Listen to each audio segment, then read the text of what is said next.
Good morning everyone, and welcome to Pittsburgh's celebration of the 50th anniversary of Title IX. I want to take the time to first of all thank you and your smiling faces for being here this morning. Thank you. Give yourself a round of applause. Additionally, I also want to thank Dr. Karen Hall, because without her, this would not have happened. She called, she texted, she emailed.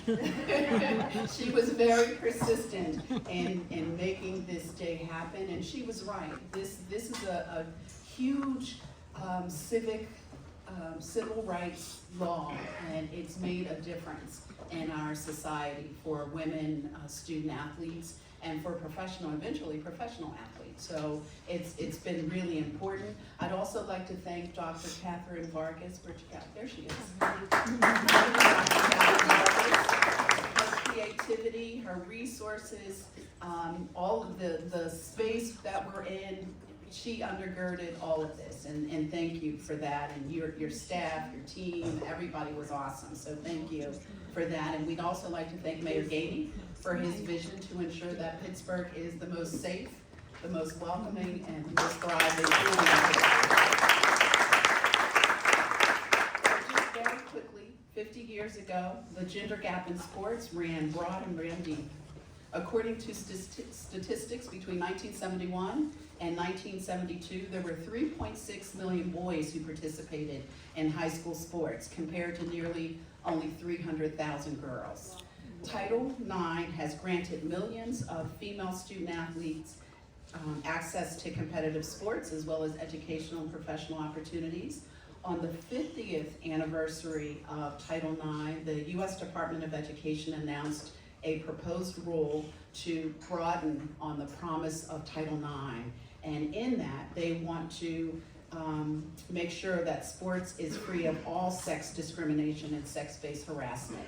So that means that our non-binary, no matter what your sexual orientation, your sexual identity, sports should be free from all of that. So we want to encourage that rule to take place. So at the end of the day, we hope that you appreciate the panel that we have assembled. Actually, Dr. Hall has assembled. I'll let her introduce them. And at this moment, I'd like to introduce the most charismatic, the most humble mayor of the city of Pittsburgh, Mayor Ed Gainey.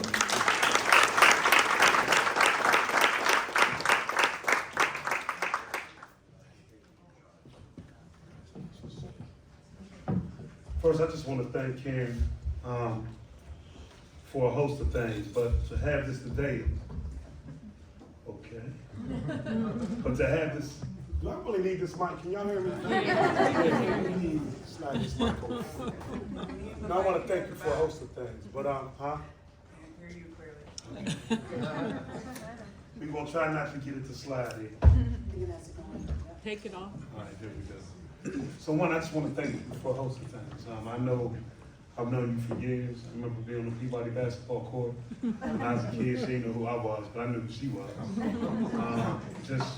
Playing. But not just because of the opportunity you gave a lot of women, it's just the opportunity that you gave Pittsburgh.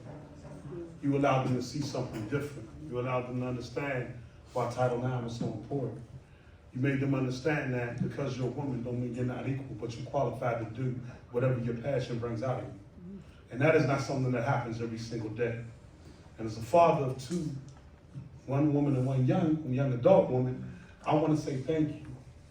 Because it's more than just sports. It's about self-confidence. It's about feeling that you can do whatever you want to accomplish in life. Title IX made that possible. It allowed young girls to believe that, no, we're not secondary, we're first. We can come in the door and we can make a difference in everybody's life. Not just in sports, but in the classroom. Not just in the classroom, but make sure that we talk about sexual assault. Not just the sexual assault, that they understand that regardless of how I choose to live my life, fend back, it doesn't matter. At the end of the day, we're all equal when we have this opportunity. And that couldn't be possible without Title IX. And And just like every journey, this is what I tell people. Sometimes we look at the journey of how women's athletics and classrooms. I never look at it as it was an obstacle, and I never look at it as a problem. I'm probably more thankful for the problem because look at the promise it turned into. Look how it taught young girls how to fight for their rights. Look at the shoulders that we stand on as a country because of it. Without it, we would not have been able to stand. The journey is not the destination. The journey is what we change along the way to get to the destination. And for that, we should all be thankful for Title IX because it changed the country. So Dr. Hall, you got it. Now, Sam, I don't know how I'm going to do all this. You know what I mean? All right, we're going to try to. Can y'all give a hand for Dr. Karen Hall?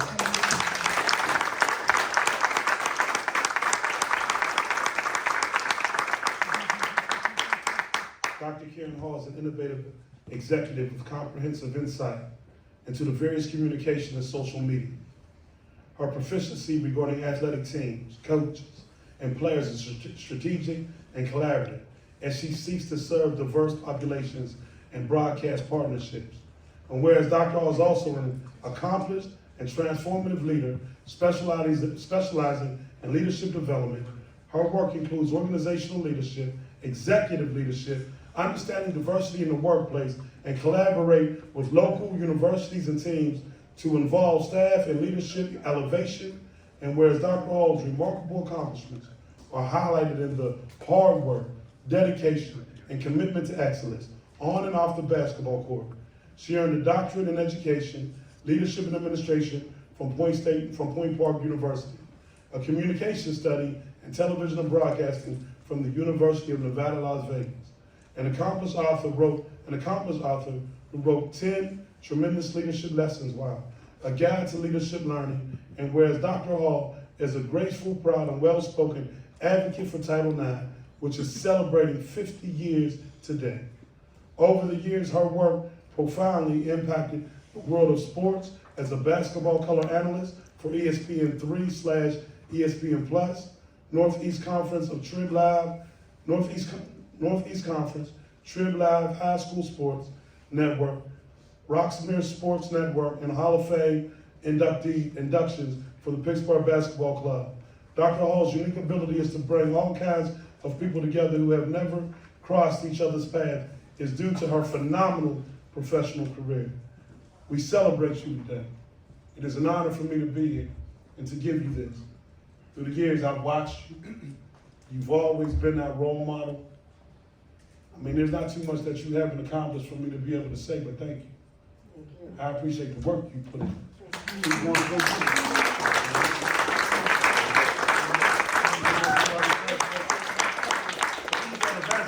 Right outside Peabody, and she would be out there balling, showing them up. So when I say I've seen her before she knew who I was. So that's how long we're going to go back. You know that. Can y'all give her a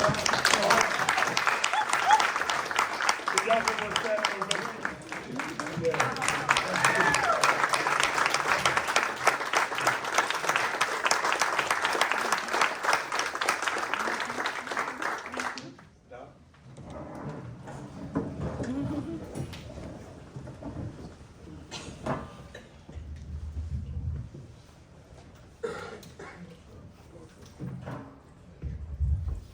Thank you.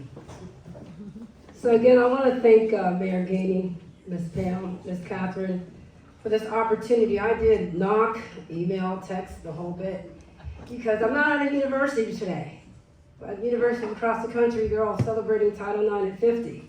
And I thought, well, what am I going to do? What's my role in this 50th anniversary? So I thought the city of Pittsburgh, wide-based, everyone, and they oblige. So today, I look out here in amazement, I'm just tickled. And those of you that know me, I'm jumping for joy all over the place right now. But I thank you all for showing up and answering the call. I'm thanking the panel for answering the call.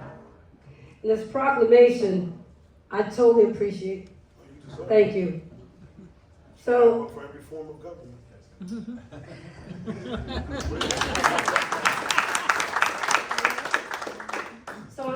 day, it is all of us in here. We are a panel. We're going to celebrate Title IX. We're going to talk about where we are, where we've been, and how do we get there, and where we're going. So on this day, take a deep breath. This is a conversation.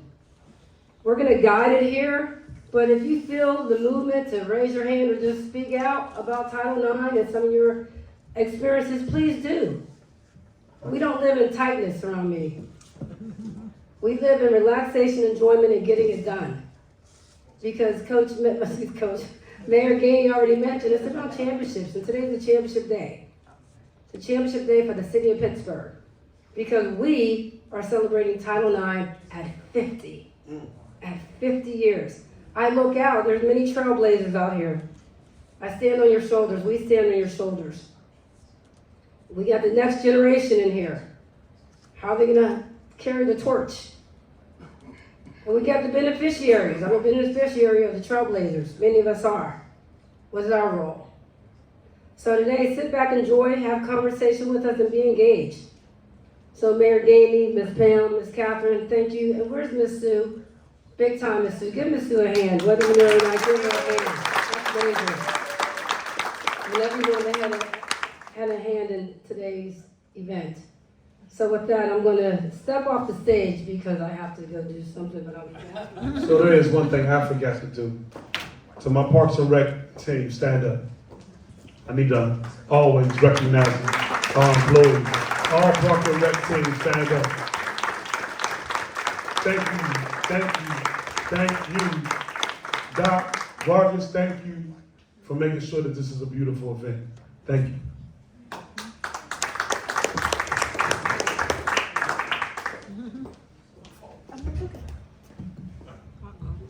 So for the coach in me, I'm going to move around. So there's a photo here. These are all Trailblazers. So when you walked in, you were instructed to put your name, if you wanted to, put your name on a Post-it. Take a look hard and see how many you can identify. So we have Ms. Ann Truschel, she came up with 3. Jennifer came up with 1. Mercy came up with 2, 3. Anne Marie came up with 4. She came up with 5, but good job, but that last one wasn't quite there. And then I have 1 with no name, but they came up with 4. So congratulations, because you all were right, except 1, but you all came up with 4 of the women that are here. These are Trailblazers. So who are they? Wilma Rudolph.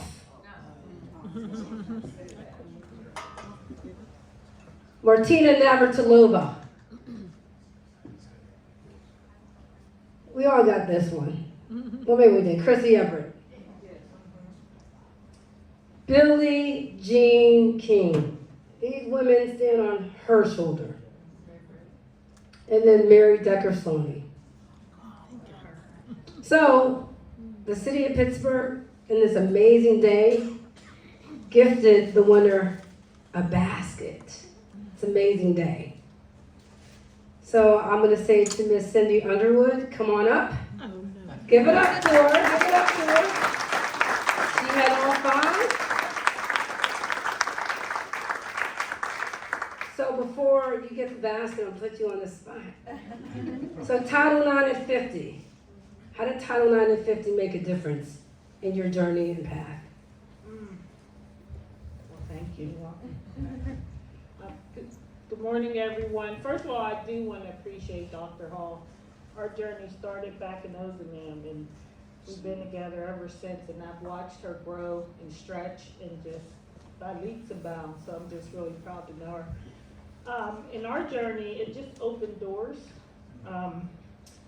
Like Mayor Gainey said, the confidence you grew, you get confidence from playing sports, the team camaraderie, just getting to know so many players. Even when you played against them, like we played against each other, it's just the competition.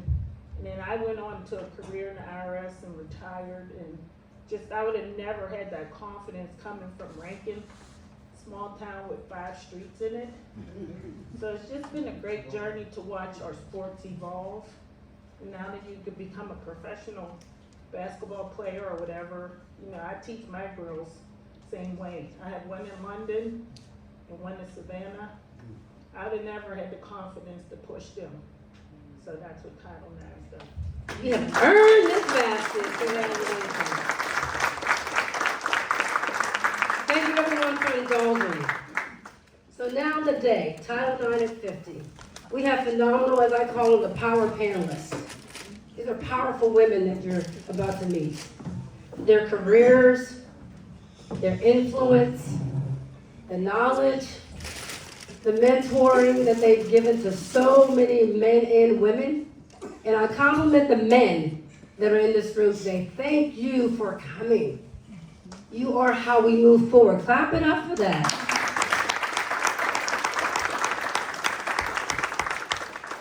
So our Power Panelists, you do have this with you, but I'm not going to talk about them as much as they are on the paper. I'm just going to say a few words and then allow them to talk about who they are. So our Trailblazer, Donna DiMarino Sanft. So I think she's known me for quite a while as a young kid playing basketball. Donna brings a perspective to today's topic. If you look at the journey, just the dates. Freshman student, pre-Title IX. Opportunity to coach when she was 22 because of Title IX. Finished 5th in her 5th year head coaching. Her team finished 9th in the country. Women's team. Shortly after Title IX. Over a 30-year career at the University of Pittsburgh. Ladies and gentlemen, our Trailblazer, this is Donna DiMarino Sanft.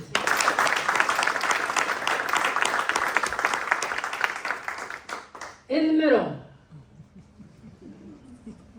Mrs. JoAnne Klimovich-Harrop, our beneficiary.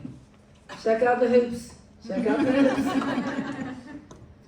JoAnne is a feature writer for the Trib Total Media.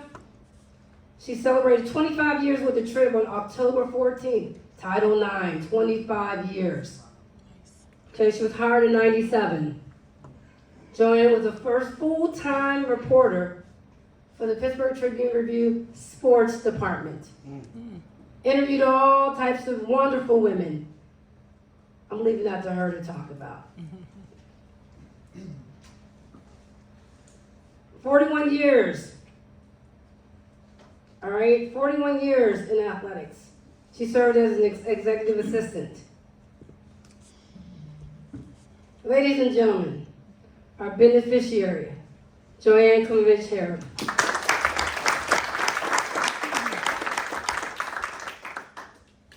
Monica Harrison, the next generation. Wait till you hear from Monica. The next generation. Monica is a mother of 2. She is the assistant athletic director at Carnegie Mellon, diversity, equity, and inclusion.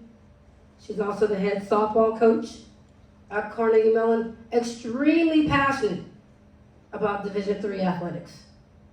Ladies and gentlemen, the next generation, Monica Harrison.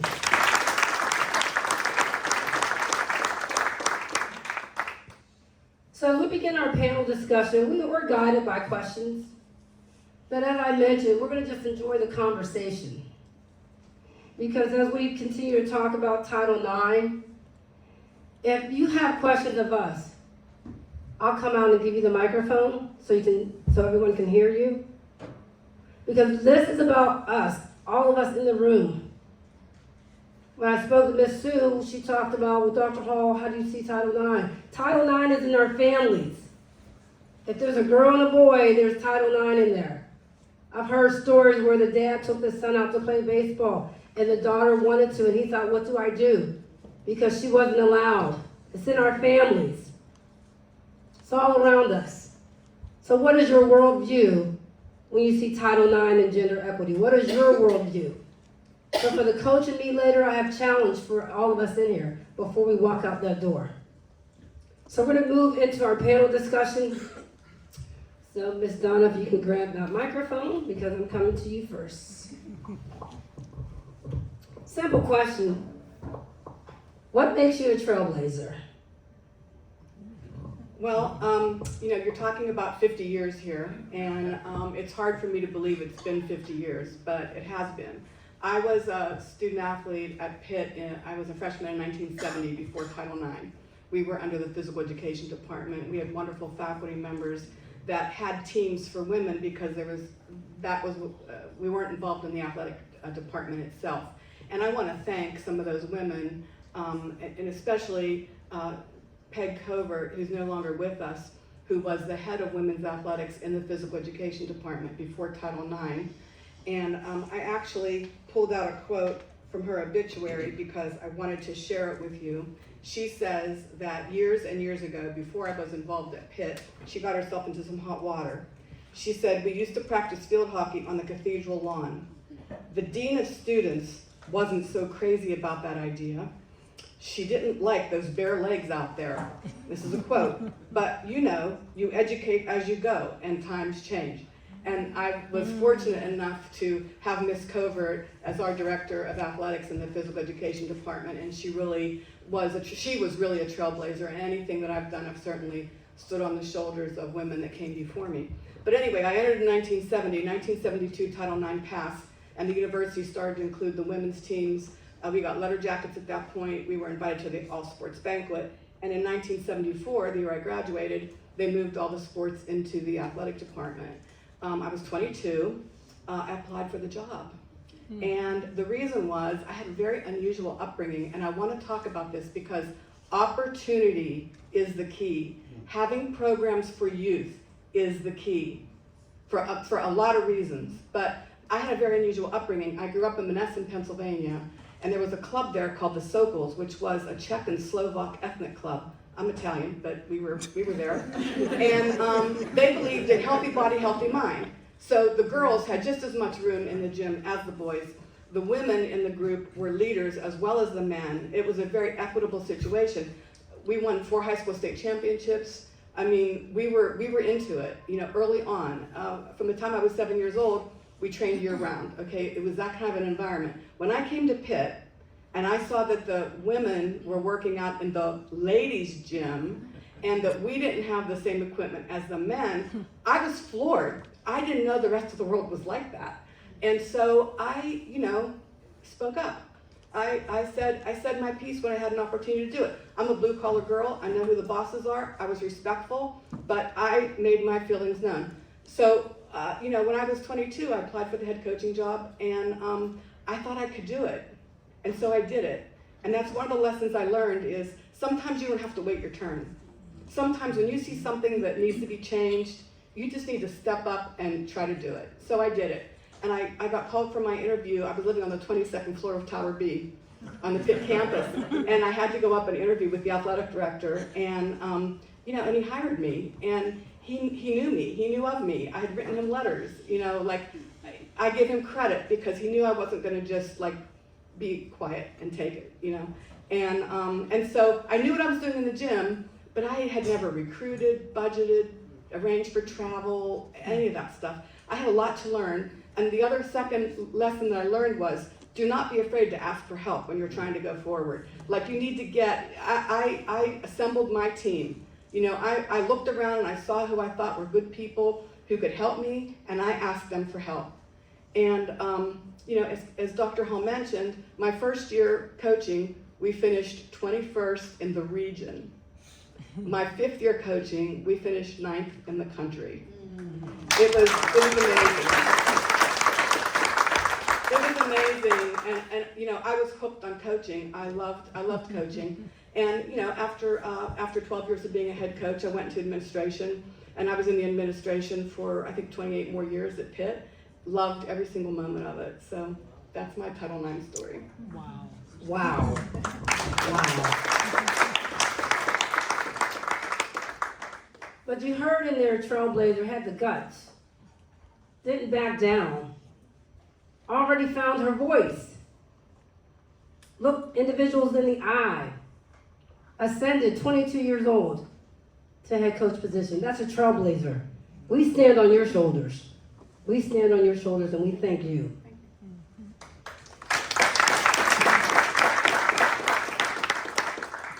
Beneficiary. What makes you a beneficiary? What is a beneficiary? Well, first of all, that's a tough act to follow.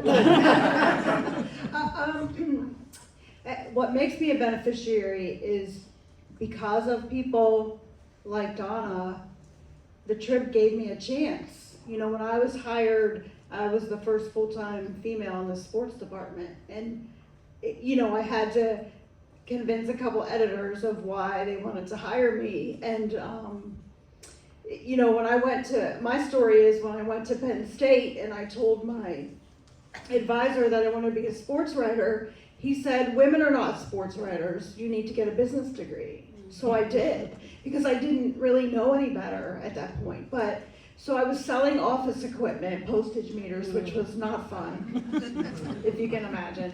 And when I was in high school, I went to an all-girls Catholic high school. It's Sacred Heart. It's no longer there anymore, but it's Oakland Catholic is the merger of Sacred Heart and St. Paul Cathedral. Oakland what? Oakland what? Oh yeah, that's right. So I was the sports editor there because we didn't have boys in that position. So I just thought then, well, I could do this. And then I kind of took a step back when I went to Penn State and was kind of instructed in a different way. But in the back of my mind, I always wanted to be a sports writer. And I had supportive people around me, which helped as well. You know, like Donna said, coming from a family and even the club that accepted the Italian, even though she wasn't the same as the club. But so it took me a while. It took me about 2 years of freelancing to get hired at the Trib.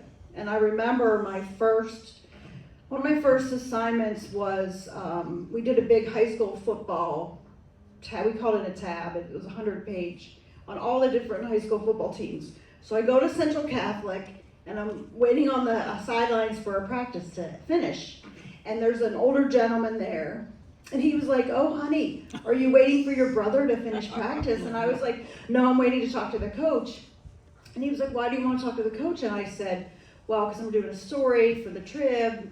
You know, I'm a sports writer. And he said, you do not look like a sports writer. And I said, what does a sports writer look like? And he said, well, a sports writer is usually male. And so I was like, wow. So people, you know, that was hard to accept, but you know what? I stood there, I waited for the coach, I wrote the story. Sometimes you have to push through, and it's not always easy, but you look at the people that came before you, like the Donna Sanfts, and you,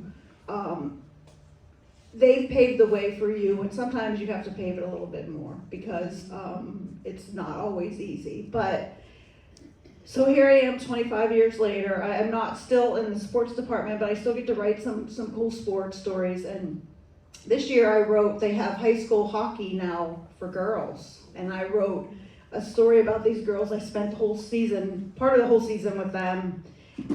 And you know, they just loved being accepted. They loved having their own league. You know, it's okay to play sports with boys, but this is something that's their own now. And it was amazing to watch them. And, you know, for me, being an athlete, you know, I never played hockey, but those girls, like, they were out there and they were like slamming each other to the boards. And you know what I mean? And then they'd come out and they'd be in their heels, their red heels. And, you know, just like, I love the transformation. And that's kind of like how I am too. Like, I love fashion. At one point, I was a fashion writer for the Trib.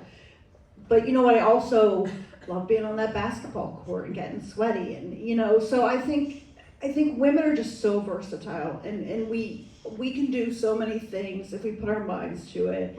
And I'm just happy to have someone like Donna that helped pave the way for me, and I hope that I can pave the way for others, because it's about paying it forward. Thank you.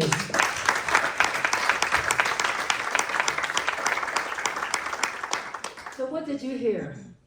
You heard a commonality of men, right? What does you don't look like a sports reporter. What's a sports reporter look like? That you had to push through. So for our guys in the room, because this is interactive, have anyone ever said to you, you don't look like a coach? You don't look like a mayor? Yes or no? We already know the answer. That's why we're here. But we're here because we've come through that, though. We've knocked down that wall. 30 years administrator, 25 years reporter, still going. And now we're moving into the next generation. What makes you a next generation? What does that mean when you hear next generation, Title IX at 50, moving forward? Yeah, I think as we think about Title IX and what it means for the next generation, oftentimes history is forgotten. And, you know, Mark Twain said that history doesn't repeat itself, but it rhymes. And you see, you know, in 2020, 2021, in the NCAA tournament, disparities between men and women in sports. And you think to yourself, well, that shouldn't happen, right? Title IX here, these things should not happen. And so people kind of forget things as history goes on because you sit into a seat of complacency.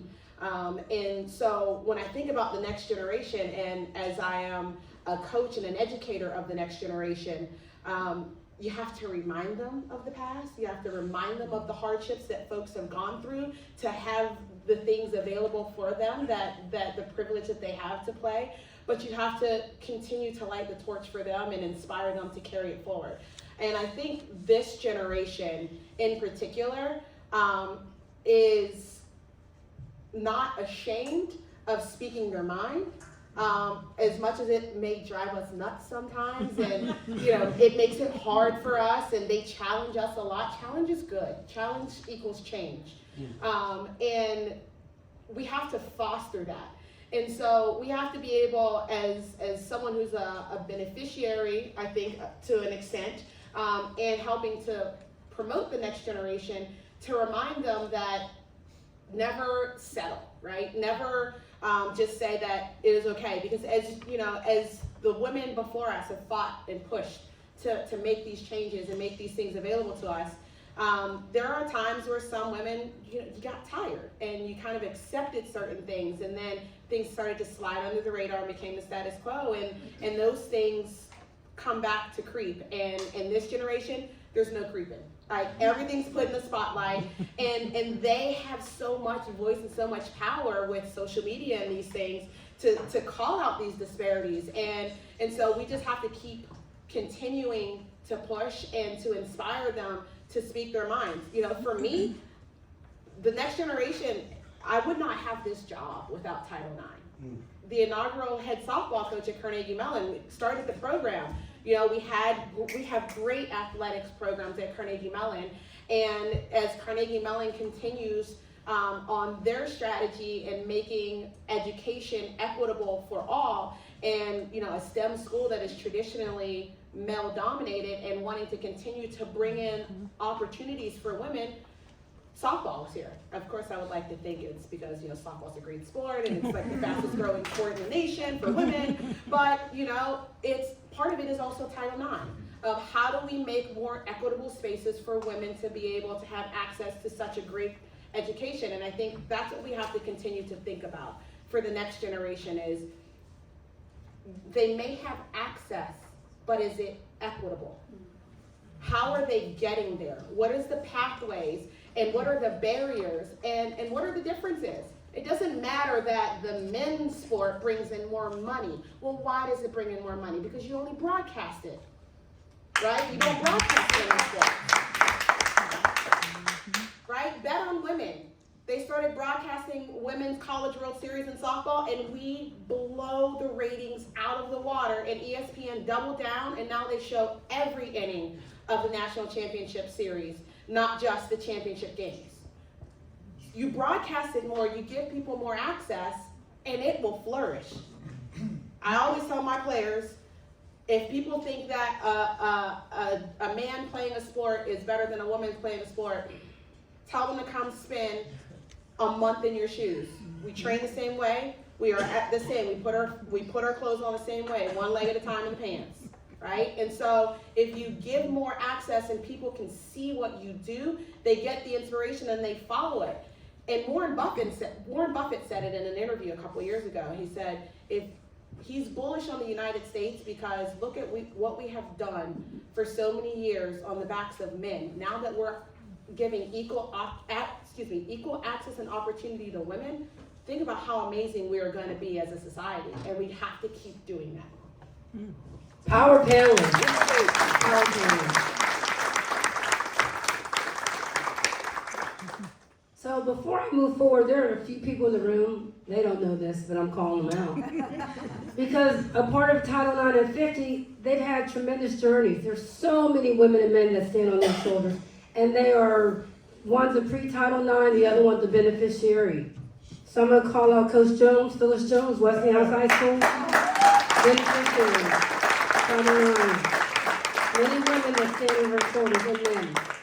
Amy Schuneman, first WPIL Executive Director, first woman, WPIL, raise your hand, Amy, raise your hand. And JoAnne, can you speak about a few of the power women that you've written articles on? Of course I can.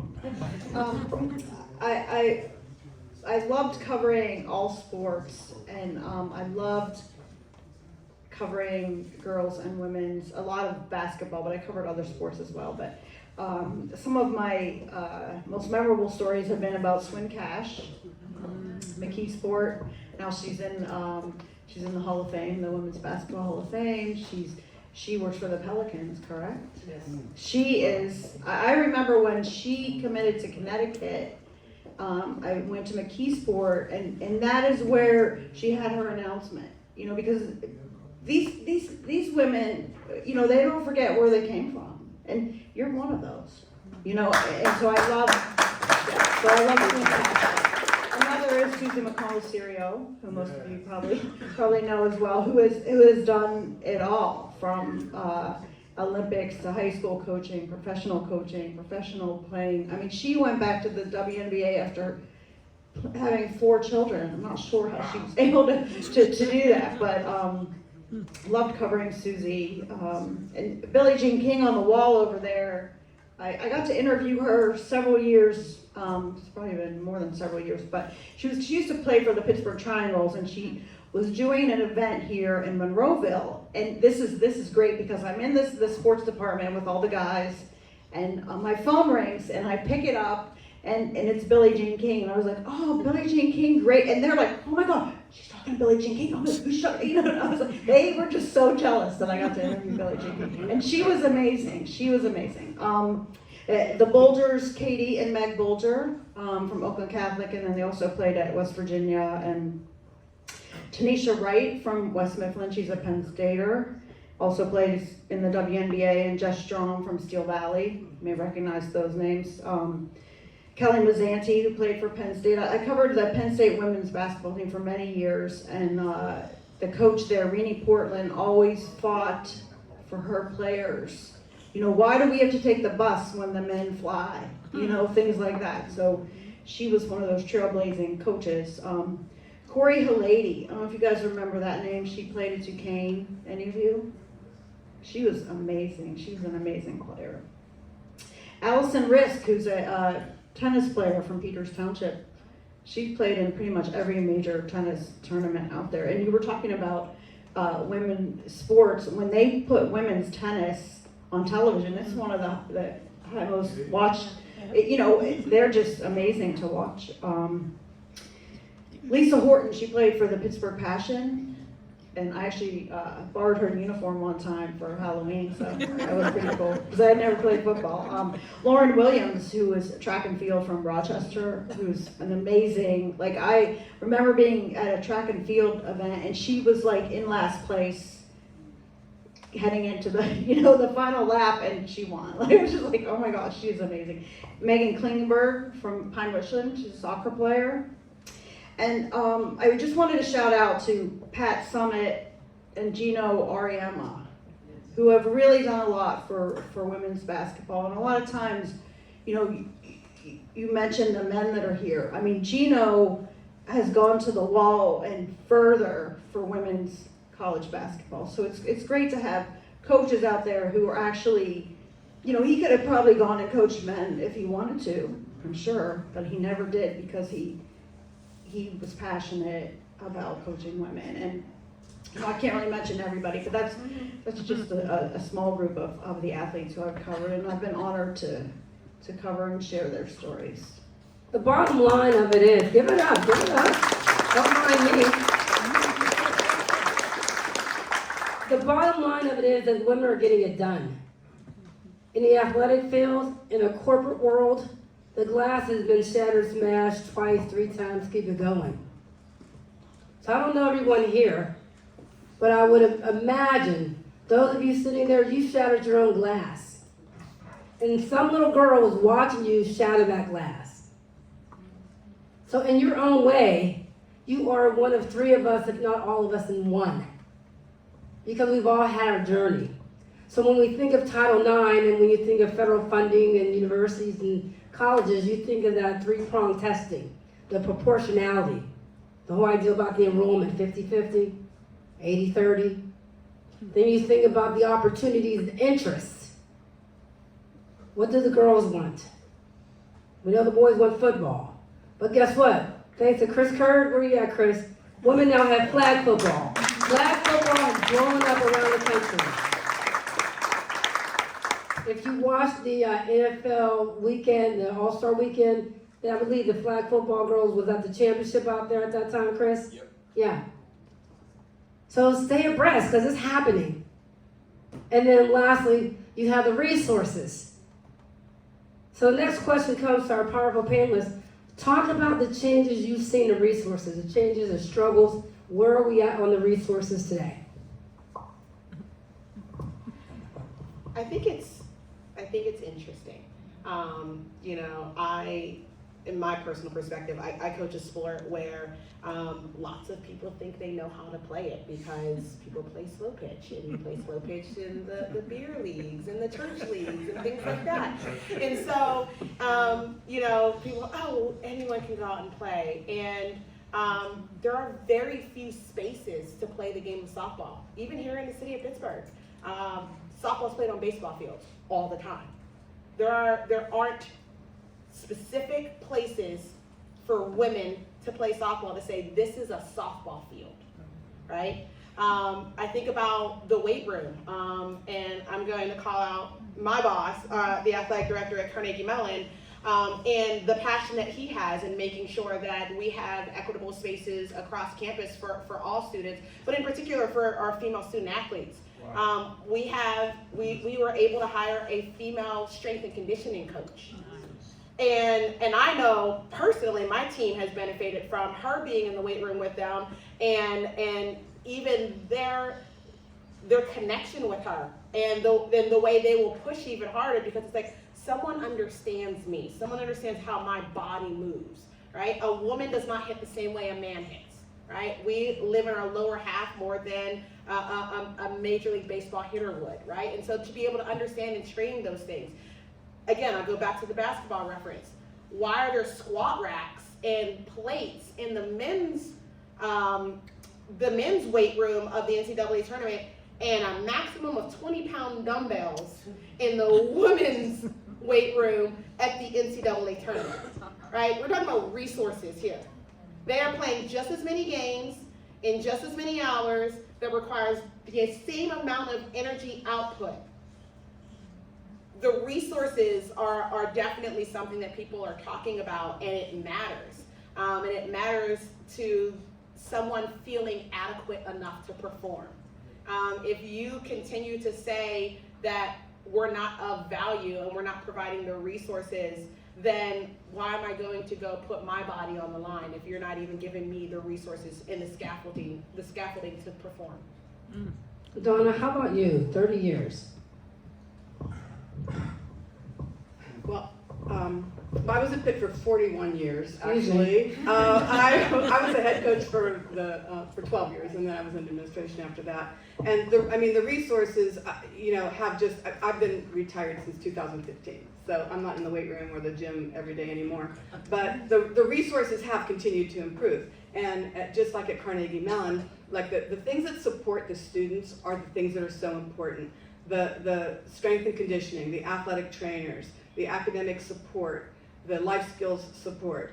Those kinds of things are very important to help student athletes devote themselves to their sport, but also be great in all the other areas. And what I remember I got injured one time and we had no trainers, of course. So they took me down to the football stadium and they put me in the visiting team locker room so that the doctor could come and see me there, because at that time, the athletic training room at the football stadium was not co-ed, no women allowed.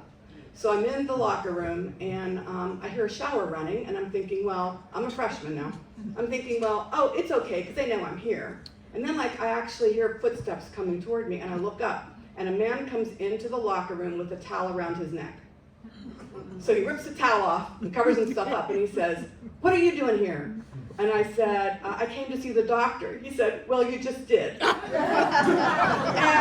I said, "Thank you, sir. I feel so much better. I'm leaving now, okay?" That actually did happen, okay? So yeah, I mean, things that, you know, the medical care, the academic support, the life skills, those things are so important. And the coaches. And, you know, coaches make such an unbelievable imprint on the people that they work with. And it's such a privilege and an honor to have that position, to be able to mentor those young people and bring them along.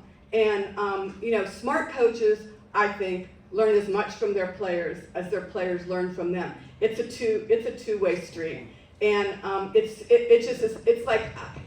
when I was working in administration, like I felt like I worked for the students and the coaches. I felt like that's who I answered to, that's who I needed to be honest and be able to look in the eye with, because that's the reason that we're there. They're the most important things, and we have seen a tremendous amount of progress in that area. Unfortunately, the NCAA messed up. I mean, the men and women's Final Fours in the NCAA are two different committees, and apparently they were not on the same page, but I will guarantee you that they are now. And it was because of social media. Yes, it was, and someone speaking up, which was great. The next generation spoke up, they spoke out, they went to work with the thumbs. They did, because the whole world knew what happened up in Indianapolis and San Antonio that year. Everyone knew of the disparities that were happening. To watch and see what the women went through, these are 4 national ranked teams competing for a national championship, for the right to play in a national championship. And I don't even know how you describe how they were treated. But we know it wasn't equitable. The resources were not being presented. They were available, but they were not presented to the women. But what we loved about that, Title IX took a huge hit upward because those women did not stand for that treatment. They said no more, not us. So the beneficiaries, the Trailblazers, what would we have done? We didn't have our thumbs working during our careers. So how would we have gotten our message out? So that next generation went to work. And that will never happen again for any sport. Because you can bet everyone involved, they paid attention, they learned the lesson, and when they're talking about championships or anything national, they're going to make sure that it's equitable. Right. So that when they put the product out there, people can be pleased, mainly the student athletes and coaches. So I'm going to shift to the media. So what's the media's responsibility?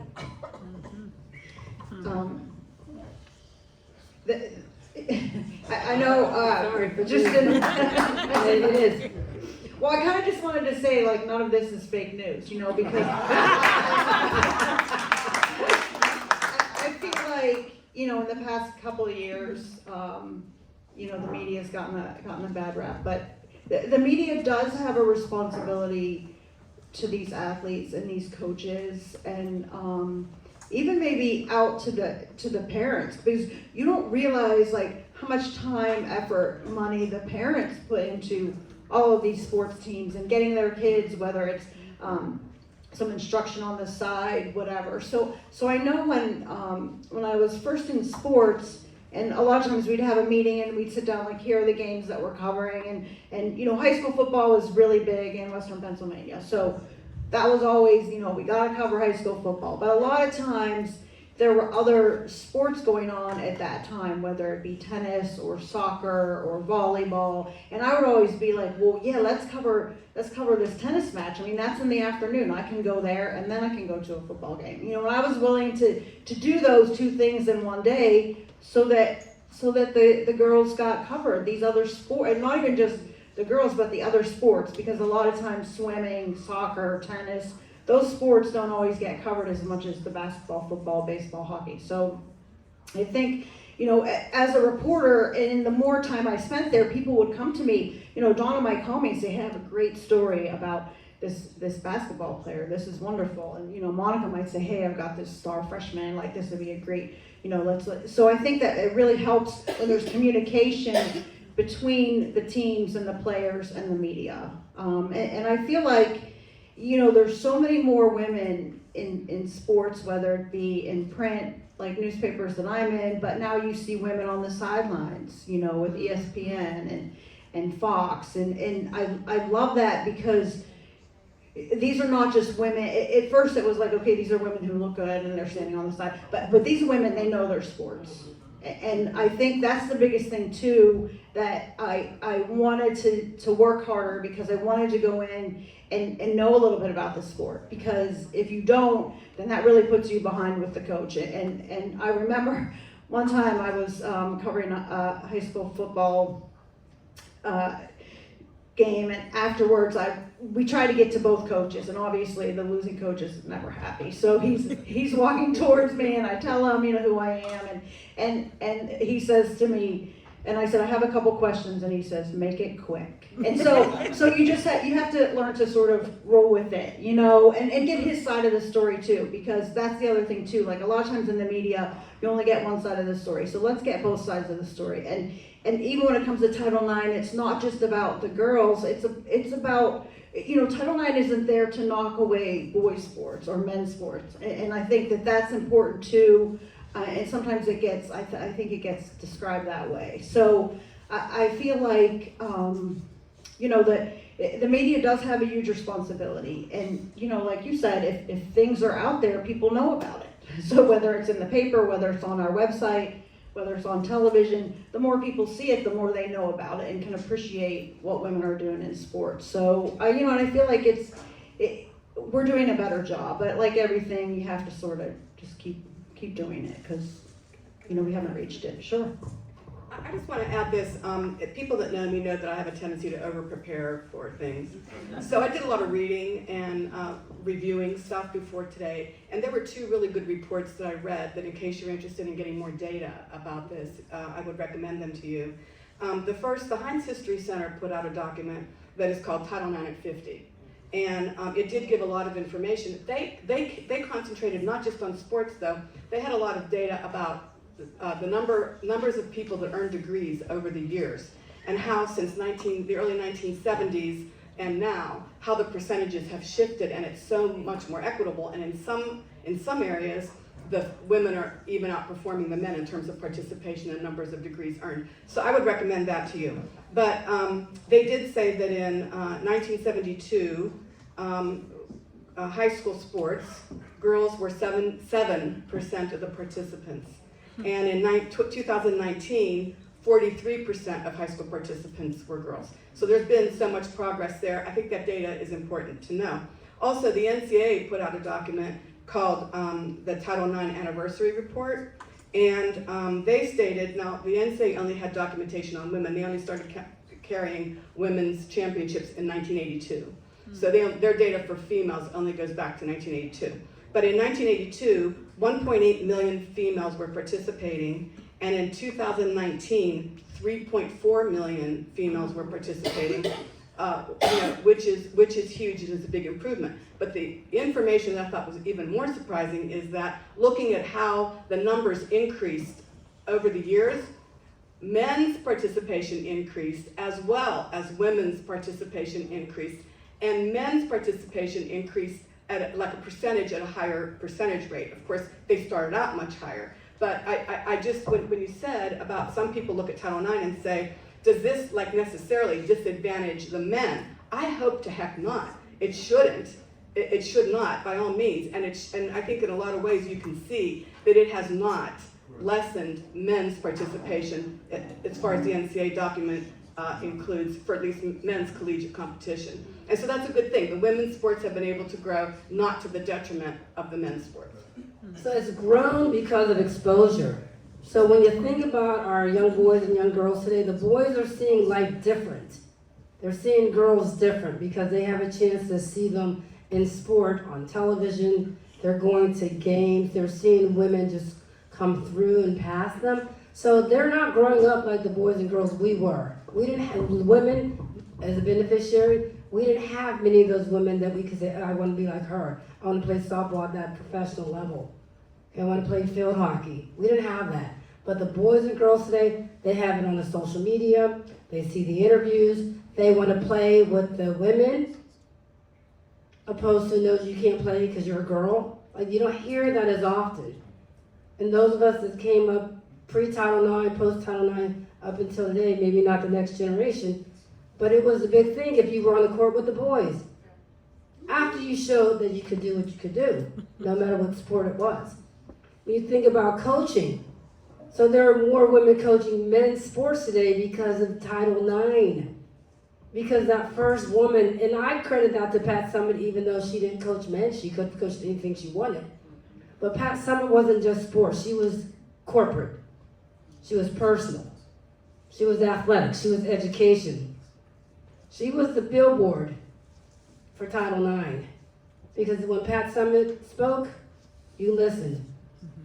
And she made a difference. In all her lives, whether you knew Pat Summitt or not. Maybe not the Pat Summitt, but I guarantee you've met a Pat Summitt somewhere along your journey.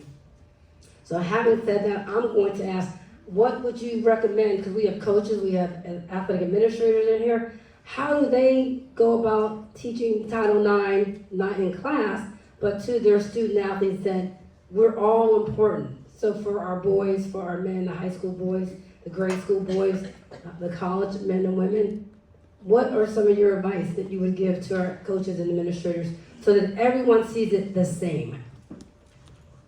Well, speaking for myself, I think first of all, we have to walk the talk, right? We have to say it verbally, we have to say it publicly, what is important, and then we have to act in that manner.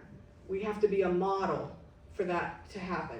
And I will tell you just a brief personal thing. We have four my husband's Elliot is here. We have 4 grandsons.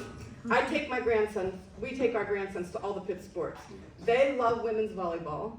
We have season tickets to men's basketball and women's basketball. I mean, we take them everywhere. And like when I say to my grandsons, who wants to go to volleyball tonight? They all want to go. They love it. Of course they love it. They're fantastic. The matches are exciting. It's so much fun. Like I really think in their eyes, they don't see it as any different. And so I think that that's one thing that we can all do is make sure that our sons and daughters and our grandsons and granddaughters are exposed to all sports. I mean, everybody in this room loves sports, right? We love them. We love them both, and we have to model that and show that. So that's one piece of advice I would give. She took my piece of advice. But no, I agree with that. And we had the 4 of us had a Zoom call about a week and a half ago, and we talked about taking a young person, whether it be a male or a female, to a game. Like buy the ticket for them, take them there, and let them, watch that game. And because it's so like some of it is just the experience, like she said. And if they've never seen it or never, and you gotta see it in person. Like forget about the TV, forget about the iPhone, the iPad. Like let's go to a game. Let's, sit there and eat popcorn, eat a hot dog and drink Coke, whatever. And also for some coaches and, maybe invite some other athletes from, because a lot of times you have kids in high school that, maybe they're in the high school musical, but they've never come to a basketball game. So I don't know if maybe you can be like, okay, free tickets to all the students if you come to this game on Friday or, whatever. Or make it like something they can do in class, like write about your high school basketball team. And you're like, well, I'm like, even if it's somebody that doesn't really like sports, but just go and talk to these people, learn something new, because that's where we've got to sort of cross over. It can't just be like, I'm not going into the gym and I'm not going into the auditorium. Because you know what? A couple years ago, I was assigned to cover a couple of these high school musicals. And at first I was like, I don't know if I want to do that because I'm a sports person. And I go in there, I'm like, these kids are good. And they're like singing and dancing and I'm like singing and dancing. So it's about exposure, like she said, like take somebody to something different that they haven't ever done before, and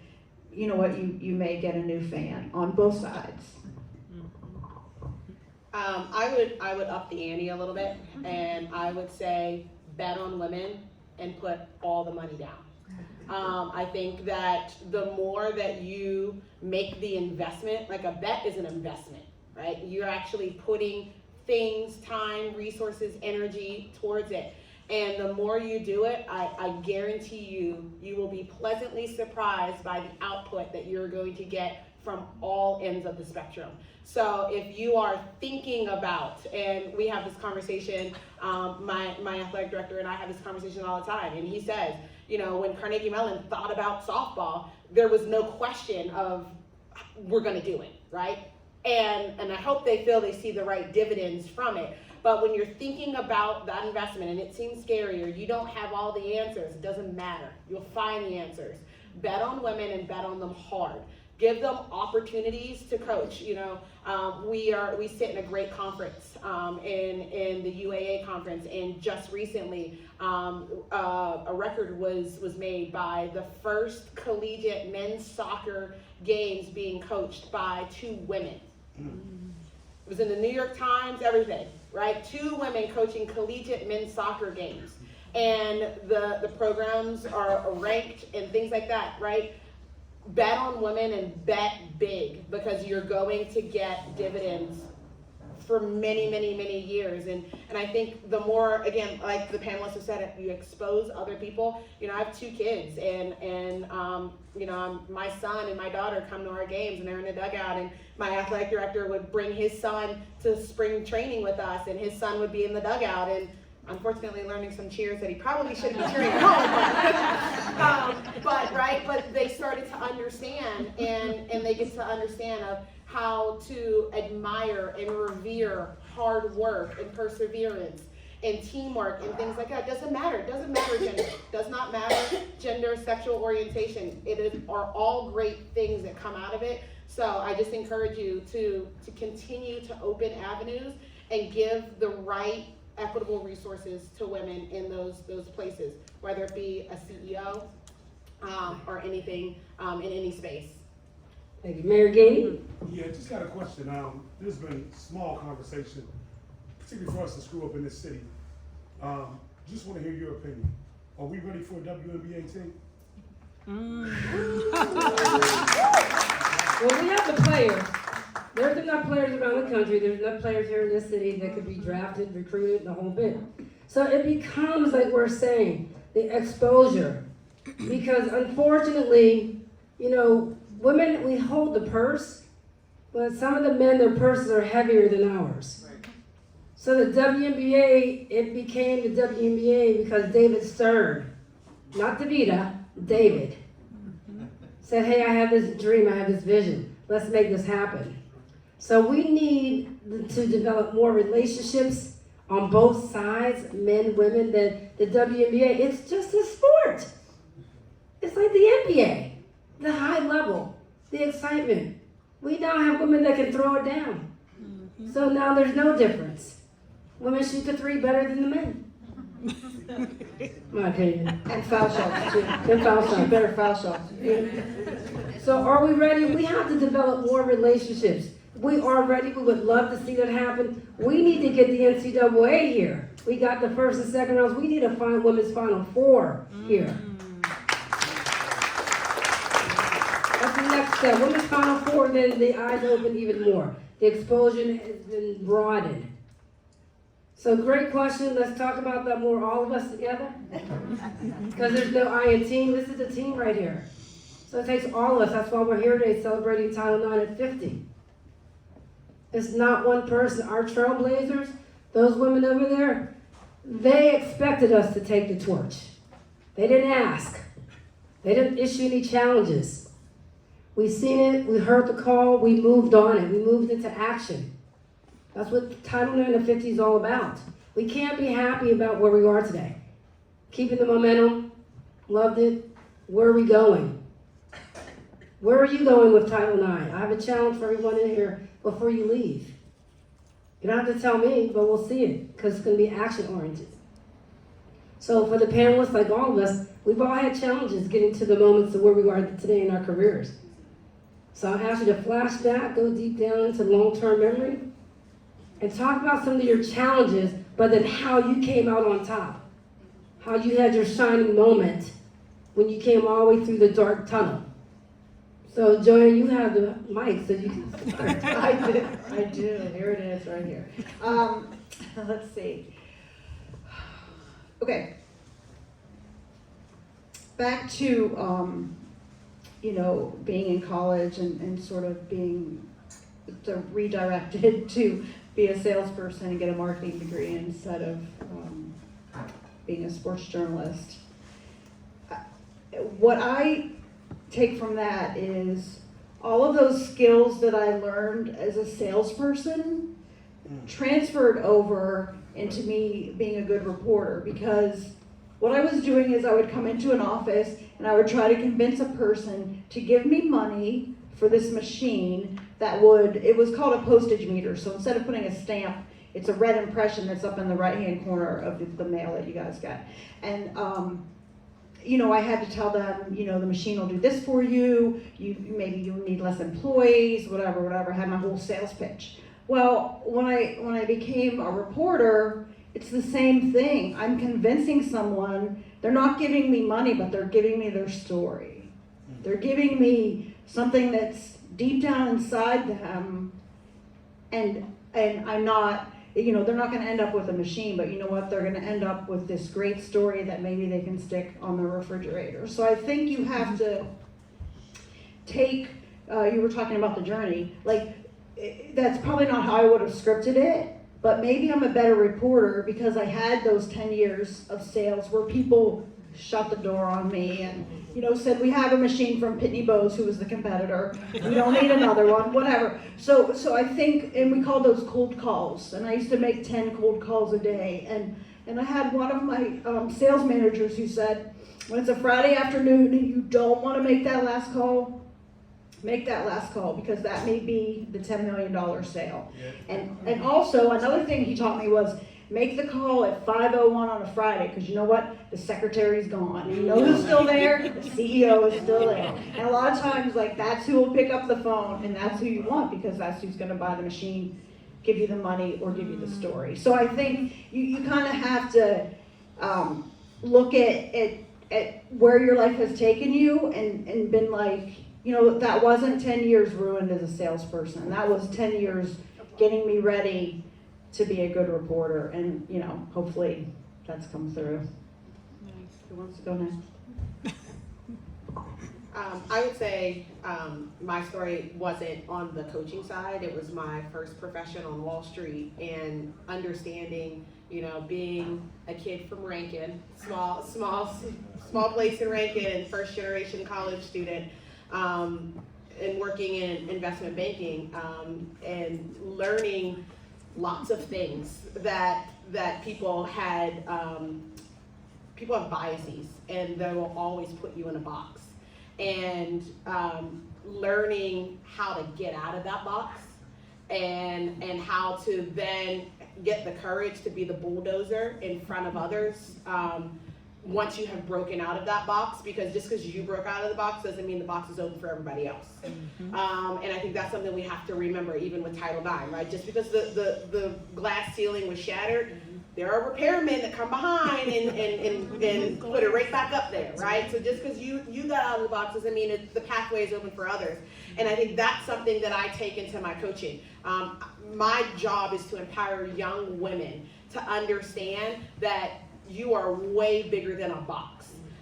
You have so much more to offer to this world than what somebody may intentionally assume about you, and to make sure that they understand all of their identities and all of the strengths they bring to the table, to know their value and add tax wherever they go. Mm-hmm. And so I think that, my hardships that I had on Wall Street help me understand and help me be able to communicate and teach better to the next generation of, don't accept anything.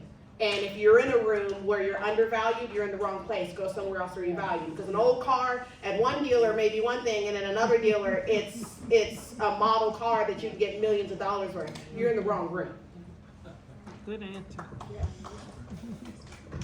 First, I want to say that if I had a daughter that played softball, I would want you to coach her. Because I love that. I love that. That's awesome. I think that's awesome.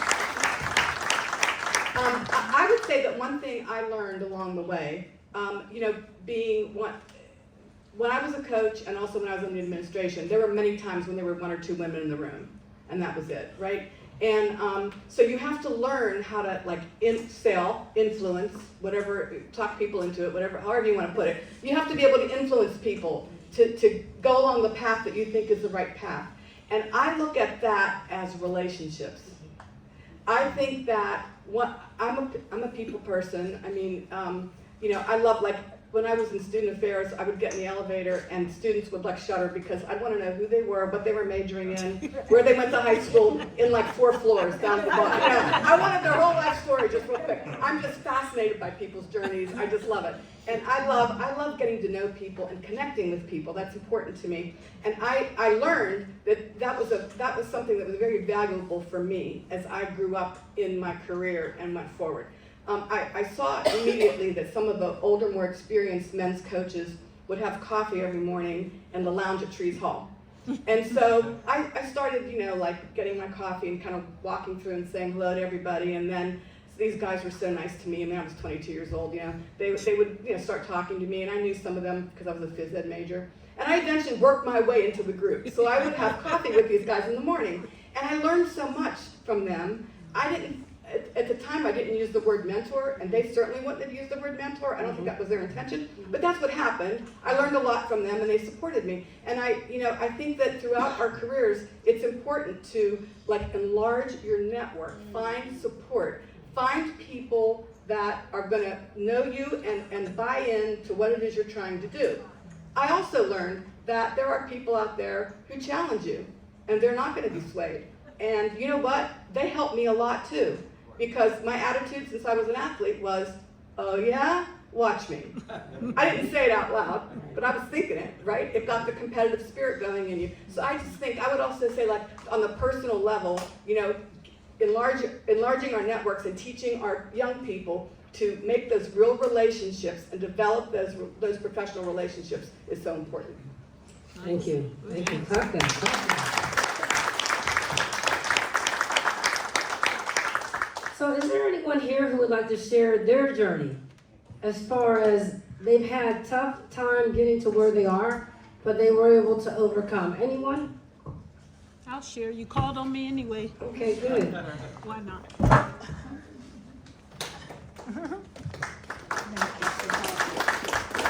won't get on the stage, but so I had a career in the IRS. I was a revenue agent first, and then for 3 years, and then a special agent. So a lot of people don't even know the IRS has a criminal side unless you've been involved. So they're like, well, most people thought all I did was audit, but no, I carried a gun. I did investigations, search warrants. Anywhere there was money, we were there almost. So, but that was a male-dominated field. And it still is pretty much. And then I call it chocolate and vanilla. And I was the only female agent here in Pittsburgh for most of my career. So can you imagine that feeling? Yeah.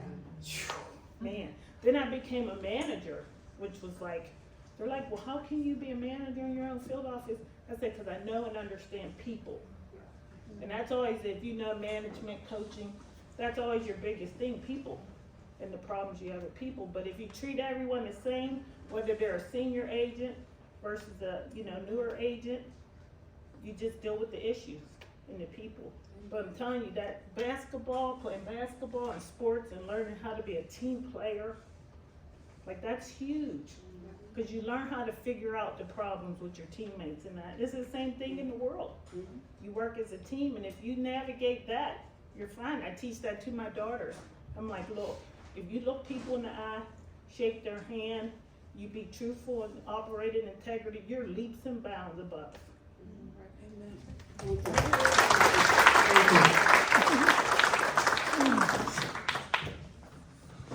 Tell us your name. My name is, hi everyone, my name is Emily JoAnne. I'm not here in my capacity of it, but I'm the Chief of Staff for City Council District 8 here.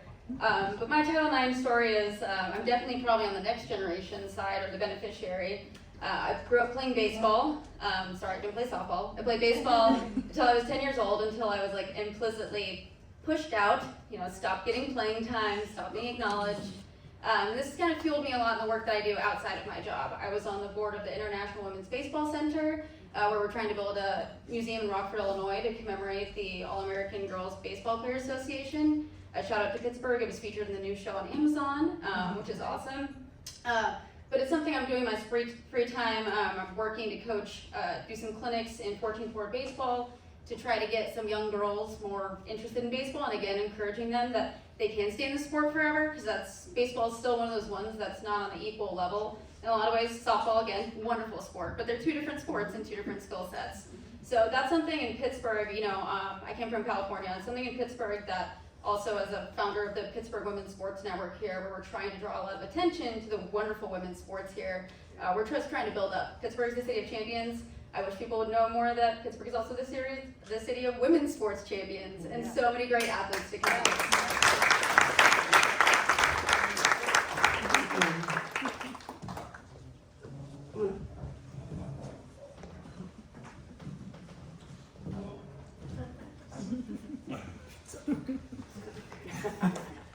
Okay, hello everyone, my name is Chris Kurt. I'm actually the founder and lead commissioner of Pittsburgh Flag Football League. I know a couple folks in here already, but one of the kind of stories that I've actually gone through, I'm a father of 3 daughters. First one's 13, 9, and 7. And my family's predominantly football. One of my old teammates, my man Penny Samaya back there, we were actually teammates. I've known Donna since I was 17 years old. And one of the things I would say from an adversity standpoint that I've seen within my business with flag football, prior to the pandemic, our female participation numbers were a joke. And I openly, and to give you an idea what that looked like, on an average season, we'd have 400 to 500 kids playing, 12 to 15 girls. Now, ironically, the 12 to 15 girls that I found that were always playing usually didn't care. They had a level of athleticism that was far superior. They didn't care they were on the field with all boys. Sometimes they came, they had a brother or a sibling, or they just had it in them. But the challenge that I started to see was that girls would come to the games. Girls would come to the games on Sundays, right over on the south side, over in North Park. They would watch, but they wouldn't play. And no matter how hard I would talk to them and try to convince them, oh, well, your brother's playing, why don't you come on out and play? They wouldn't do it. Not until this past year. Last year was the first year I had a mother come to me and she talked to me and she said, listen, I know you want to get your female participation up, because I would offer referral discounts to people and it would never work. She said, this is what you need to do. She's like, I'm not gonna tell you how to run your business, but my son's been playing for 4 or 5 years. I think you need to try this strategy. I said, what is that? She's like, stop saying it's co-ed. She said, stop saying it's co-ed. Just say you have a girls division. Mm-hmm. And she said, watch how many of these girls come off the sideline. Mm-hmm. And she's right. She was right. Last year was the first year we introduced just saying, hey, it's a girls only divisions. And quite frankly, on top of that, my 2 youngest daughters said to me, they said, we're not playing unless you have all girls. And I said, okay, well, now I have a new motivation to do it. And I'm happy to say the first time out, we had about 60 girls between the age of 7 and 13. And then last year, for some of you all who are involved in high school sports, you may have noticed we partnered with the Pittsburgh Steelers, introducing girls high school flag football. And it went tremendously well. 6 high schools participated. Right now, we're on track to potentially have about 30 this year. And I say all this because something as simple as just saying, hey, listen, don't push the co-ed agenda. Mm-hmm. Say it's just for girls. Just from doing that alone, this fall season that we have going on right now, total of 600 kids playing across 3 different locations. We've got just under 90 girls playing. Mm-hmm. And these are non-high school age. These are girls as young as 5 to as old as about 13. And so I'll definitely say that the benefits of Title IX, we're a beneficiary of that, and also me as a business owner, just knowing and understanding, put girls on the marketing material, explicitly call it out for girls. I'm working with Parks and Rec right now, and Catherine, I told her, I said, listen, these are the 2 pictures we're gonna use. And on the flyer that's out there right now, you'll notice in the top right corner is Eve Majewski. She goes to Oakland Catholic, tremendous athlete. And I said, we have to show girls on all the marketing material. So that's my story.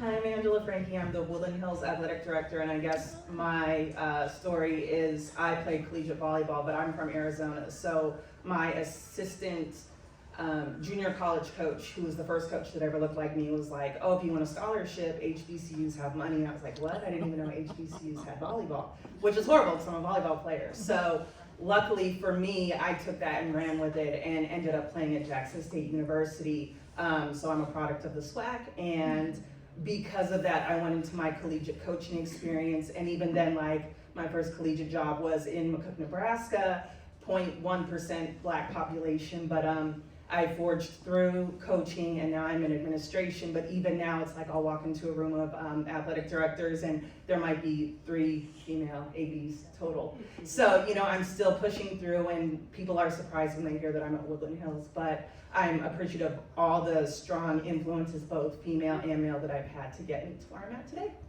Thank you.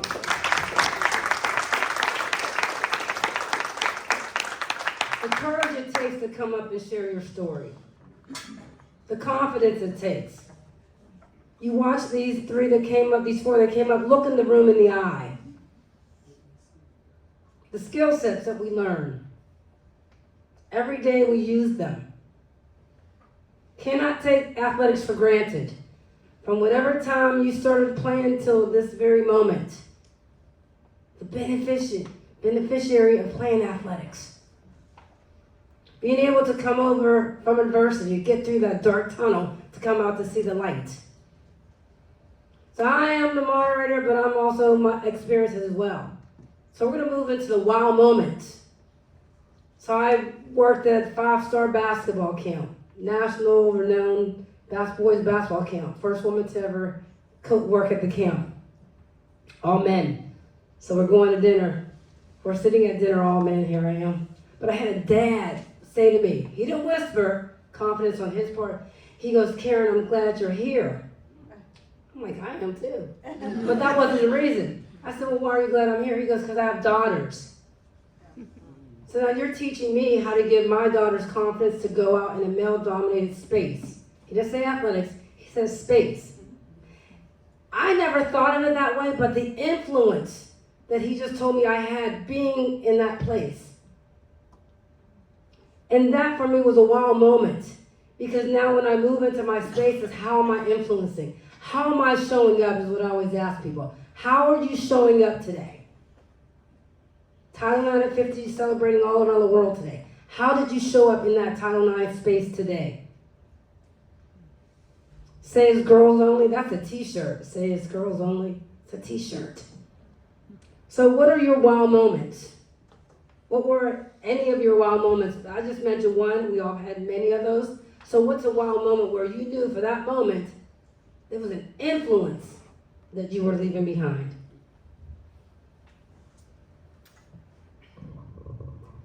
Well, with a long coaching career and a long athletic administration coaching career, I now do consulting for an HR company, and actually it's Compass Business Solutions, and I actually work for an elite gymnast from Buffalo, New York, who I recruited to Pitt and coached at Pitt, and now I work for her.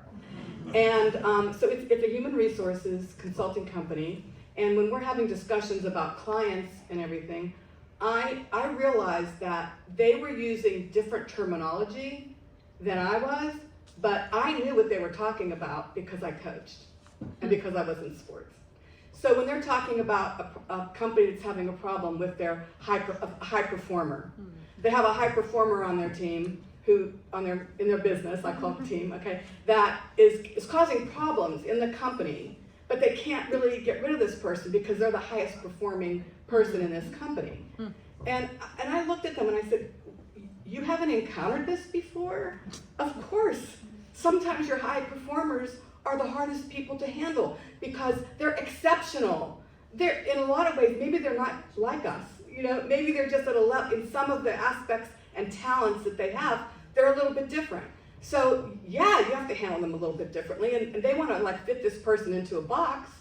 And I'm saying, no, we have to like individualize a little bit, you know? And that was like a moment that made me think about some of the things we learn in sports that are so directly applicable really to everything, to life, to developing relations, to your family, to your job, you know? There are so many things we take for granted and we learn in sports that we can transfer and supply. And that discussion I had with them kind of drove it home with me, where I started really thinking more about how can I utilize what I learned in sports in this other new area, in this other new job.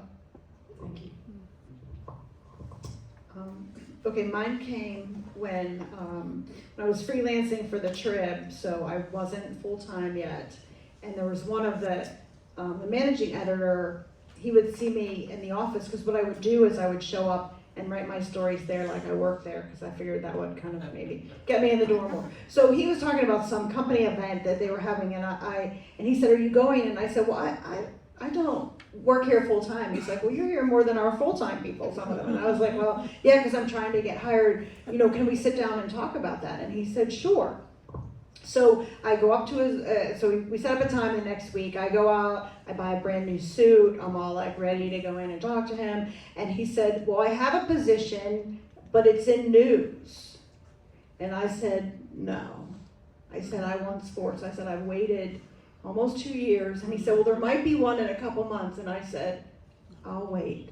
So about 62 days later, not that I was counting, he calls me in and he offers me the job in sports. And I would not recommend this. I just said yes and I signed. I didn't ask the salary, what I was covering, what my days off were, who I was working for, anything. I just was like yes, and I signed it. But that was the wow moment, because that's what I wanted. And I could have said yes to that news position, but and it probably would have been okay, but it wasn't what I wanted. And so I waited, 61 more days, and I got what I wanted.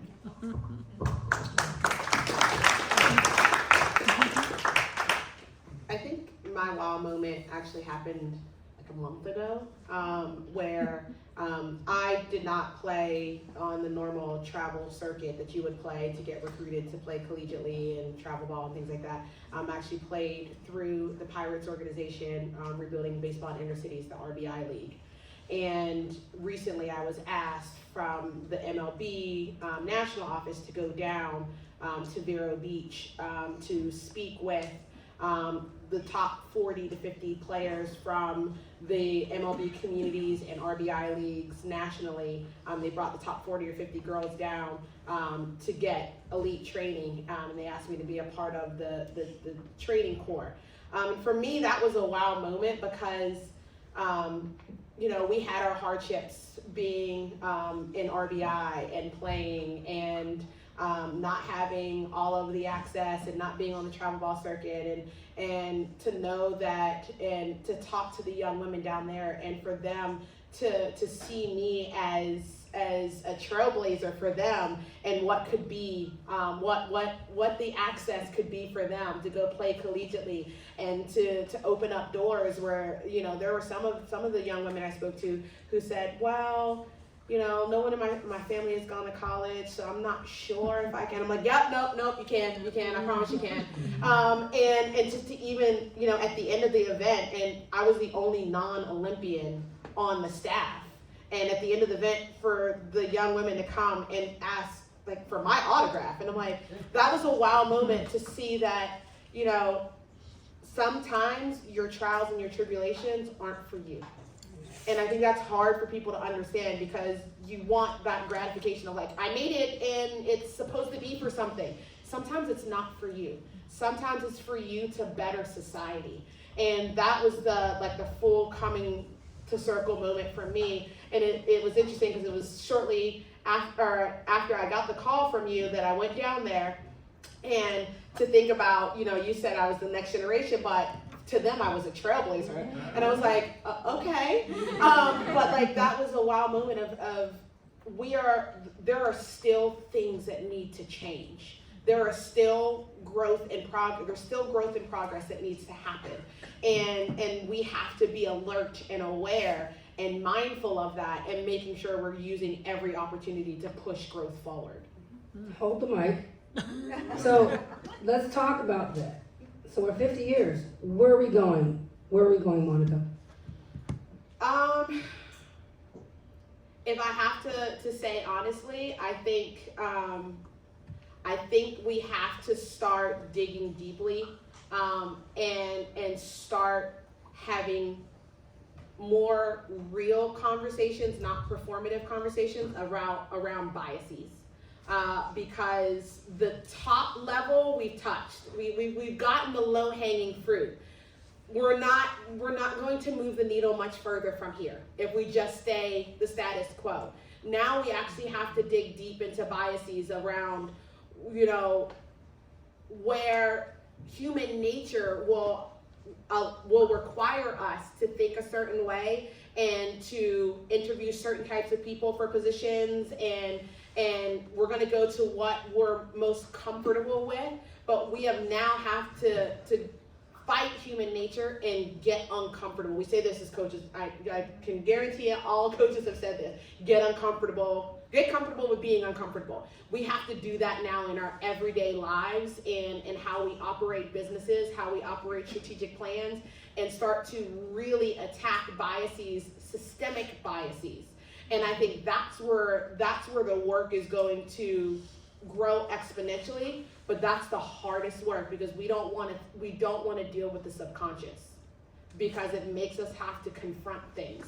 And unfortunately in sports and in Title IX, until we are ready to start dealing with the subconscious and the biases, we're just gonna operate on this surface level going forward, and we're really not carrying the banner that the Trailblazers have set for us.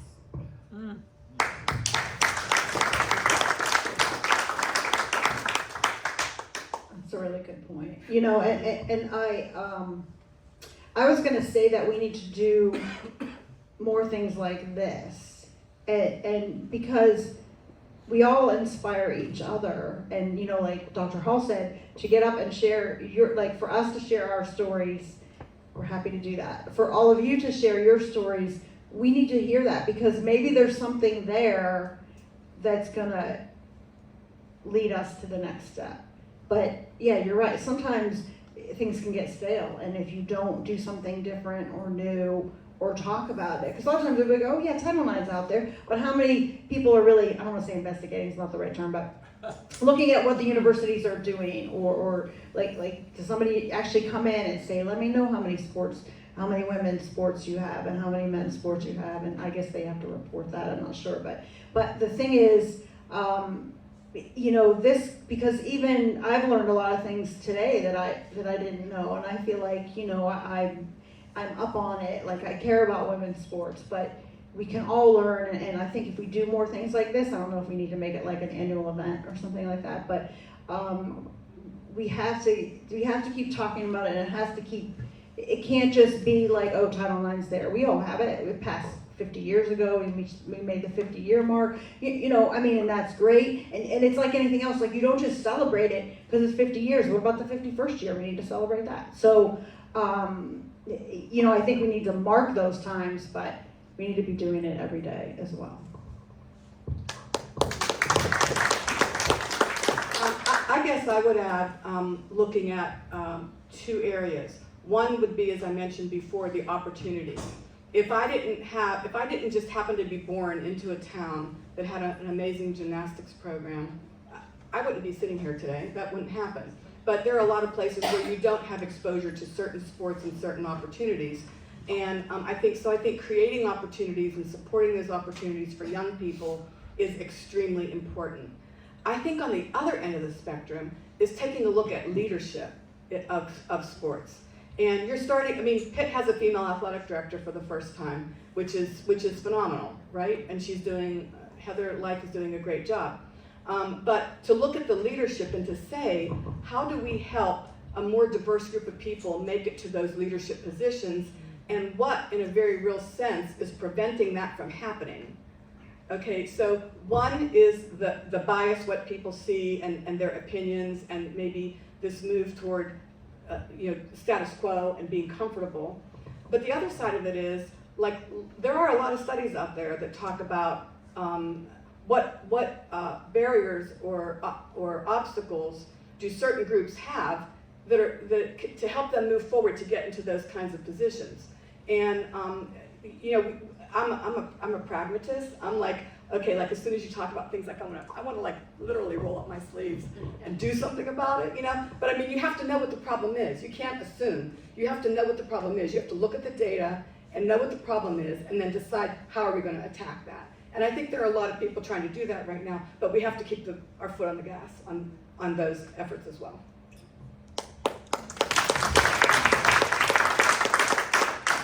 Where do we go? Mentorship versus sponsorship. Women are 3 times more mentored than men. Men are 2 times more sponsored than women. Let's shift to the sponsorship. We need to help elevate both men and women. That's where Title IX needs to shift to. Golf course, men are just jobs and here's where we're going. Women, we need to have lunch. No, we need to sponsor. Today we're sponsoring everyone because we're saying when you leave out of here, do something different. You just heard it. Where we go. Resources, opportunities. Not just on the surface. So let's sponsor. Let's shift from mentorship. Definitely important. But we need to sponsor. I need sponsored. I'm happy where I'm sitting today, but I say, what's next? And I can only get to my next, and we all can get to our next by someone sponsoring us into that next. Talk about a young lady outside the room has no idea that her name has been mentioned. Talk about a guy the same way. That's how we get sponsored. We're staying in our positions that we are today, or even if we're retired, because someone says something about us to influence someone else to bring you on board. We didn't do it ourselves. So here's your challenge.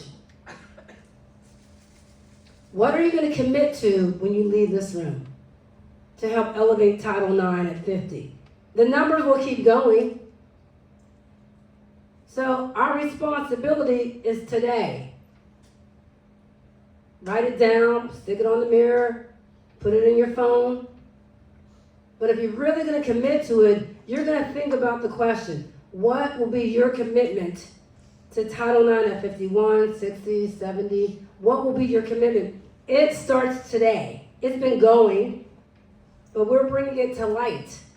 Throwing it out there, you have to look at it now. Who are the next 5 women in the picture? Trailblazers, all the above. How are we going to develop the relationships?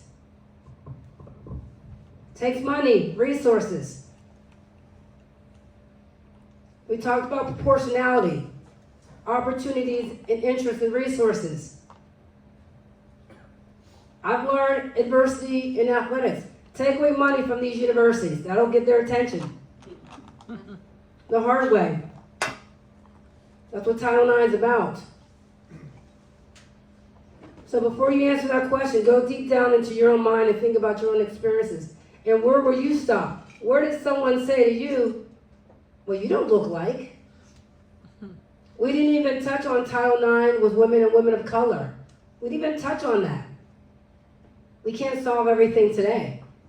But we sure work to put as much out there for you, for all of us in here, for us to think about. Attitude dictates altitude. Those of us that have played sports, we've heard that. Lord Camper, attitude dictates altitude. Negative, you get negative results. Say yes. Stop saying no. That's the change. That's a challenge that you bring upon yourself. Inspire you first. Inspire you first. Because JoAnne said, well, what does a reporter look like? You gotta love that feedback. How old were you? Don't worry about it. But she said it. She had the guts to say it. Because if she would have internalized that, she would have went to news. Don't settle. Because you heard it up here, not settling. So we're going to move into a quick 2 moments of rapid fire for our panelists. I'll have the microphone. You're the one that just said, like, you go on the elevator and you try to question people. All right, we're ready. Okay. We ready? And once I rapid fire, just pass it. Okay. Okay. Serena Williams. Best tennis player ever? Yes. Fashion icon. National media. Oh. Don't look at me. I just asked you. Biased. Sorry. Rapid fire. It's okay. Do this with people you know. See what you get back. First thing that comes to your mind. Okay, Dr. Hall, give me an easy one. She gets an easy one, no on the mic. Can I say something before you rapid fire me? I just want to say that I love what you had to say about mentorship and sponsorship. It's one of my things when I do mentoring programs at these corporations. You know, mentoring is about helping the mentee get better. Sponsoring is saying, I'm putting my reputation on the line to go forward and say, you gotta hire this person because they're great. They're related, but they're different. And for anybody here who's early on in your career, you know, that's gonna be important. For those of us that are more experienced, you know, we need to keep our eyes open for talented, smart, aggressive people and help them. And I was just gonna say, when we're working with our young people, teach them how to find people that they can develop a professional relationship with that can help them take that next step. Because the data says that underrepresented groups are mentored to death, but they're not sponsored. And this is how people get ahead. Okay, so go ahead. Oh, wait, I'm gonna plug my own chapters. So that's one of my chapters in my book. I'm just saying. I'm sorry. Yeah, go ahead. Please. This is what A we do. great resource for people. One of my favorite books. I literally have all my players read it before they graduate. It's Forget a Mentor, Get a Sponsor by Sylvia Ann Hewitt. Absolutely. It's a great book for all folks to read, young, old, male, female. It just talks about why we need to move away from pushing mentorship so much, but really challenging people to get a sponsor. So Sylvia Ann Hewitt. Wait, I gotta jump in there if we're talking about books. I am actually working on a book, so Yes. I don't really want to give it away yet. But so hopefully sometime next year, Karen or Dr. Hall will get that out to all of you. Okay, you can Now have the that program she back takes again. 20 minutes to think about what is she gonna say. Let me give you a name you know, Elfrida Golf. Elfrida Goff is one of my dearest friends. Elfrida was the head women's track coach when I first started coaching gymnastics at Pitt in the mid-70s. She went into the administration. She moved ahead to several other institutions and eventually was an associate commissioner at her conference. She's been a leader in women's sports her whole life, and she is one of my, she's just a very trusted person in my opinion. Whatever Elfrida says, you can take it to the bank that she's on track because she's amazing. If you didn't write that name down with Elfrida Golf, look that name up. Google her, right? G-O-F-F. Yeah. Do I get to do over? I got a really hard question. Yeah, it's time to go. So, where have we come? So you always, the worldview. Right, so this is my worldview because I'm always looking for what's next, an opportunity. How can I? That's my thought. So I'm shopping in Giant Eagles, and I went past these ruffles. I went back and I looked at the cover. They were $6, so I kept going with it. That's my dry humor. Anyway, so this was the epitome of how to end today. Title IX at 50. How far have we come? So this is the WNBA, there's the brand, you got Ruffles. So Ruffles is smart because they put Asia Wilson. Who's Asia Wilson? Who's Asia Wilson? She's a basketball player. Where did she play at college? South Carolina. Oh, yes. She's a college champion, NCAA champion. She's a WNBA champion. Where's she a WNBA champion? What team? Las Vegas Aces. Woo! Yes, ma'am, yes, ma'am. Okay, but I'm showing you this because Title IX at 50, for these three women, for all of you, this is the result of Title IX at 50. So one of the questions I thought about, well, what if we didn't have Title IX? I thought the answer was obvious. But since we have Title IX, here I am, 2022, sitting with a bag of Ruffles, with a professional women's basketball on the cover of this. Some kids eating this, not even looking and paying attention. But we're hoping that an adult near that child, boy or girl, is saying, no, I want you to learn something. So the point of this is, stop walking past and not being observant. It's right in front of us. The lesson's right in front of us.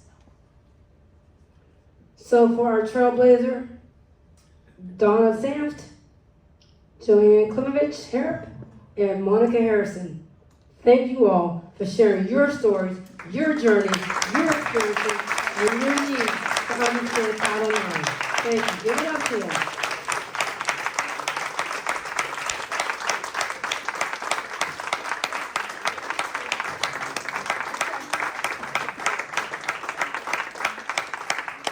I'm going to thank you, because without you, there is not a Title IX at 50 City of Pittsburgh. To Miss Pam, to Miss Catherine, to Sue, to Mayor Gainey, I'm just deeply humbled to have a vision, for being able to share my vision, and it totally became a shared vision. Let's make this happen. These pins, listen, they're better than the vision I gave them. So please wear this. Pittsburgh celebrates Title IX at 50 proudly, and share your story. Have your voice. Let your voice be heard. I can only issue the challenge. I can only say move into action, but it is totally up to you to elevate women's athletics, women of the world. Because, I don't know, I know that Beyonce said women run the world. But we have an opportunity to. So when that repairman comes in, whatever sport you play, however you move that opponent out the way, that's what you do with that repairman. Because we need the glass to continue to fall. We need it to continue to fall. We need to be in the room. We need to be in the position of influence. We need to be making the decisions as a team, but we need to have the final say. So for the City of Pittsburgh, for the Power Panelists, for our guests, thank you. I'm Dr. Karen Hall. City of Pittsburgh celebrates the Title IX. Have a good day. Thank you.